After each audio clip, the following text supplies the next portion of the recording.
Il est 19 heures. Alexandre Trabi, jeune étudiant de 25 ans, s'apprête à entamer une soirée mouvementée. C'est à cette heure que notre étudiant reconverti en vendeur de piments quitte son domicile pour se rendre au marché Gouraud dans la commune d'Adjamé pour s'approvisionner. Nous arrivons au moment où une pluie fine vient de cesser, laissant la place à de la boue. Cette pluie ne facilite pas l'accès au marché. Nous bravons la boue pour accéder à l'intérieur du marché où les camions déchargent leur cargaison. Ici, il y a toutes sortes de marchandises que déchargent les dockers. Alexandre guette les sacs, mais ne voit aucun carton de piment. Il va devoir attendre. Alexandre n'est pas seul. Ses tantes, sa sœur et ses cousins sont sur place. Ils sont aussi là pour récupérer leurs sacs de piments. C'est auprès d'eux qu'il a appris à vendre des piments. Ce soir, ils vont devoir attendre l'arrivée du deuxième camion de marchandises.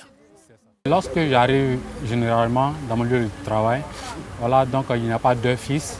Voilà, tantôt les piments viennent ici à 22h, 23h, voire même 1h du matin. On n'a pas d'autres dortoirs. Il est 21h, c'est le début d'une longue attente. 8 heures plus tard, il est 5 heures du matin lorsque nous recevons un message d'Alexandre. Bonjour ma sœur, la voiture vient d'arriver au marché, mais le déchargement n'a pas encore commencé. Nous nous rejoignons aussitôt. Sur place, nous retrouvons Alexandre dans le camion sur les sacs de marchandises, déterminé à rechercher 40 cartons de piment qu'il devra évacuer en un temps record. Il faut dire qu'à ce niveau-là, quand ça arrive comme ça que la voiture ne rentre pas au marché, voilà, donc nous les propriétaires des piments, on vient dans la voiture pour pouvoir récupérer notre marchandise. Après avoir déchargé les cartons de piment, Alexandre se rend sur son lieu de vente habituel. L'opération vente-séduction peut commencer.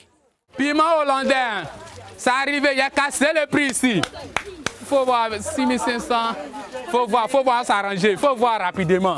Ça me plaît, le prix est bon. Elle dit, laisse. Oui. Habituellement, je prends combien avec lui? En vente, on a pris à 4500, 3500, 3000.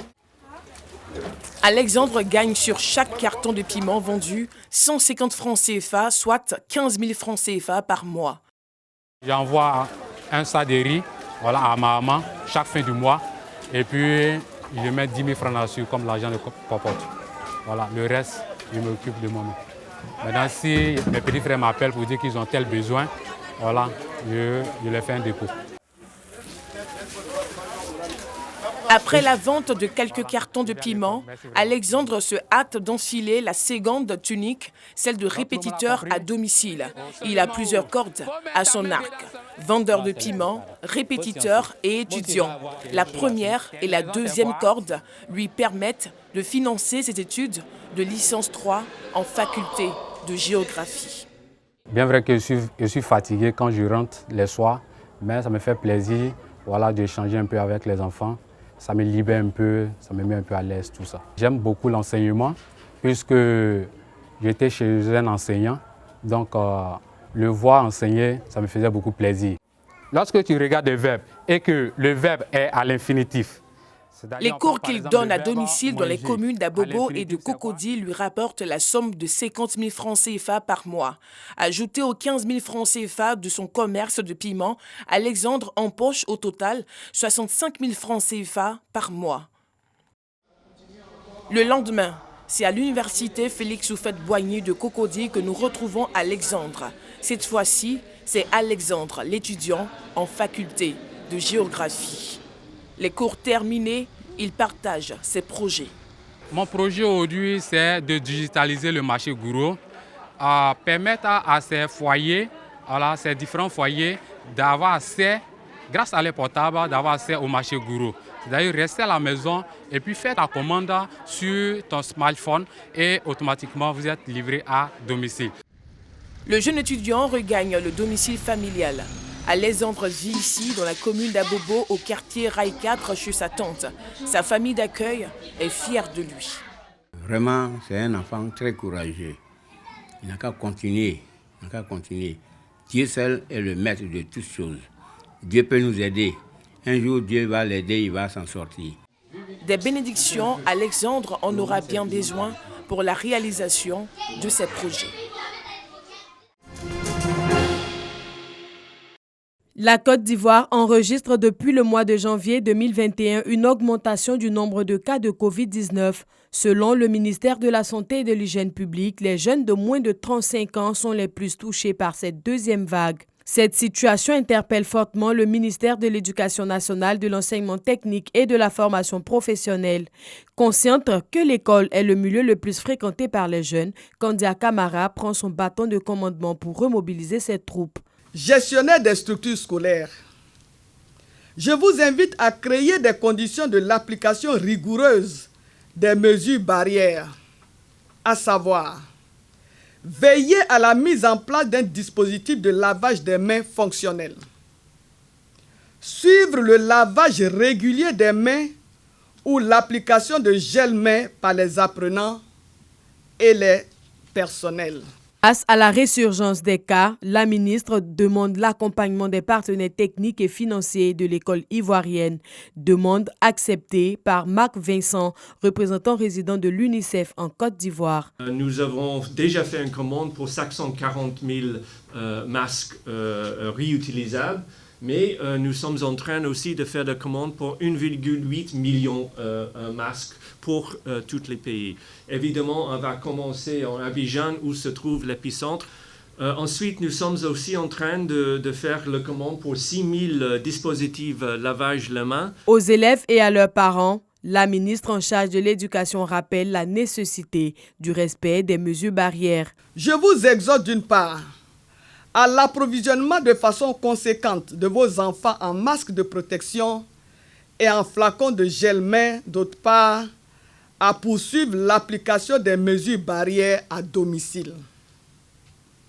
À vous, chers apprenants, chers élèves, je vous demande de vous approprier les pratiques d'hygiène individuelle et collective. Kandia Camara se dit déterminé à ce que son département participe à l'élimination de la pandémie en Côte d'Ivoire. Et pour y parvenir, elle exhorte chaque acteur de l'école à plus de vigilance, de responsabilité, de discipline et de civisme.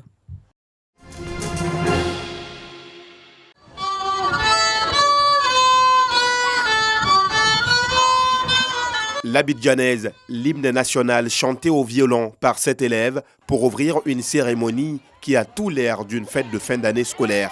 Ce matin, élèves et enseignants d'une 50aine d'établissements de l'inspection préscolaire et primaire Cocody Blocos ont procédé au lancement des activités socioculturelles et sportives de l'année académique 2020-2021.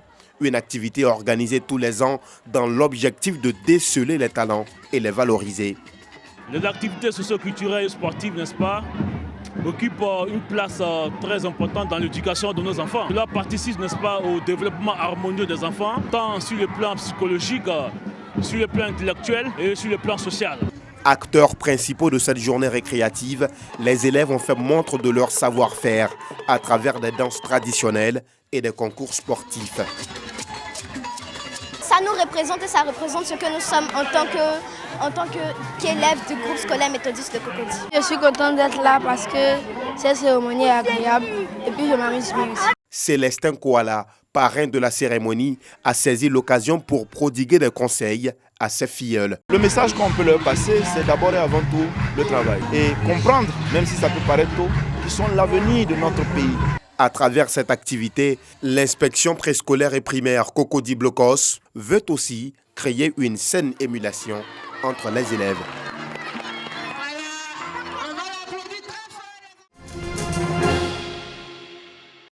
Milnerton, Afrique du Sud. Ces bébés cormorans du Cap ont été sauvés d'une mort certaine.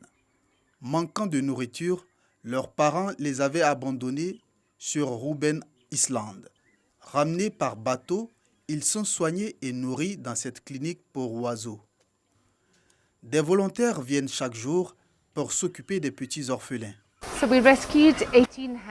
Nous avons donc sauvé de Robben Island 1800 poussins cormorans du Cap. C'était les 12 et 13 janvier. À l'avenir, les plus gros oiseaux, nous espérons pouvoir les relâcher d'ici 3 semaines. Mais les plus petits resteront évidemment ici pendant les 2 ou 3 prochains mois. La crainte est que faute de suffisamment de poissons, cela se reproduise à l'avenir et même que la population de cormorans du Cap décline jusqu'à s'éteindre.